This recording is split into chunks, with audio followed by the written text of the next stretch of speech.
Good afternoon, students. I'm Kavya. I'm going to teach you accounts, which are the basics of MEC or CEC students. Accounts now has become the main portion subject for each and everyone to know. And as we are the commerce students, we are going to learn very quickly the basics, which I am going to explain you. And these are the foundation. If you are perfect in these, you are going to tackle whatever the problem it may be. You are going to define it very clearly.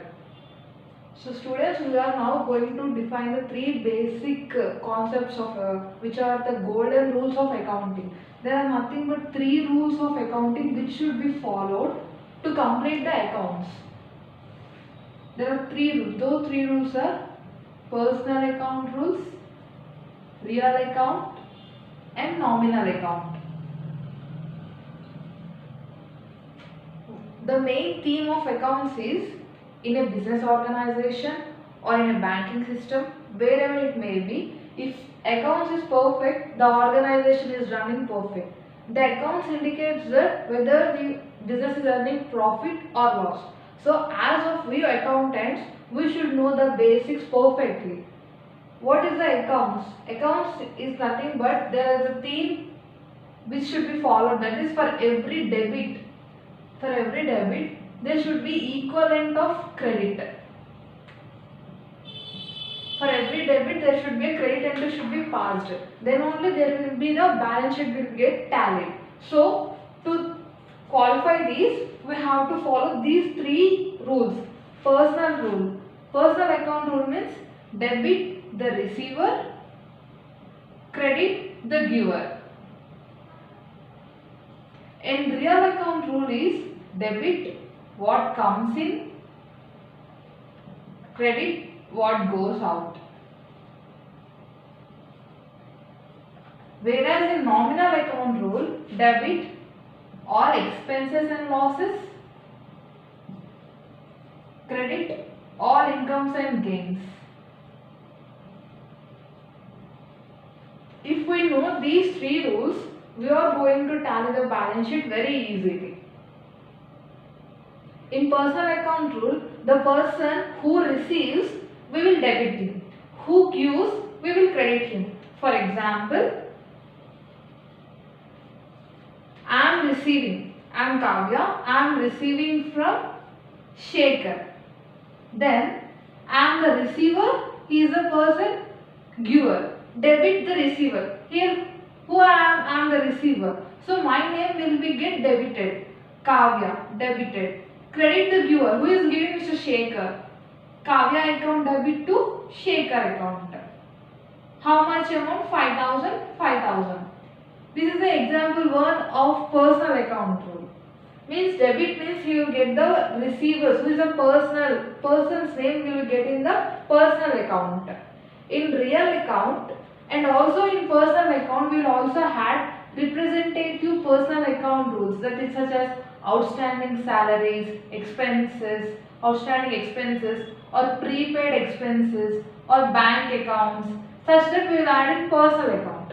Whereas in real account will deals with the assets and liabilities.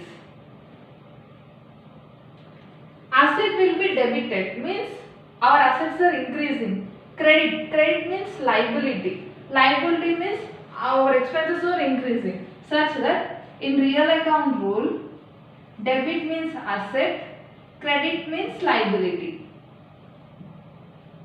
Suppose, example, if we purchased an asset on credit basis from Mr. X furniture shop, then for credit basis, X furniture shop we bought the furniture for 50,000.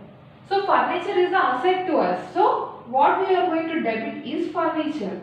Furniture account debit to, from whom we are getting those asset from X furniture shop, X furniture account. Liability 50,000. This is the rule of real account.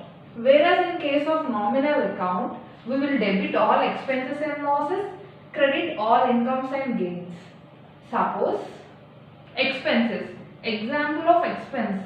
Expense is We have paid salaries to our employees 500 or 50,000. Then salaries.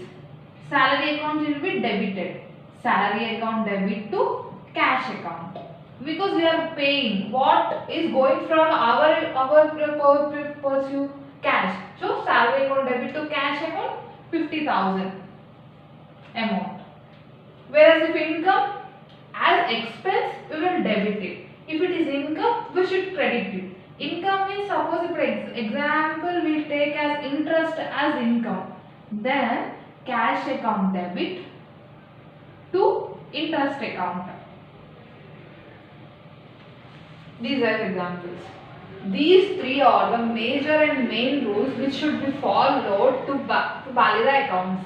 And the process of accounts will be in such a manner such as first we should follow the journal and then ledger and then trial balance, then profit or loss account, then balance sheet. So first whatever the entries we have to record, we should be recorded in journal entries in chronological order. Those entries will be passed to ledger. Ledger will be get tallied. And we know the appropriation of accounts, we will check the trial balance. After to the trial balance, we will pass through profit and loss account. Here we know whether we are getting a profit or loss. Then balance sheet. We will get to know whether our assets are equal to liabilities or not.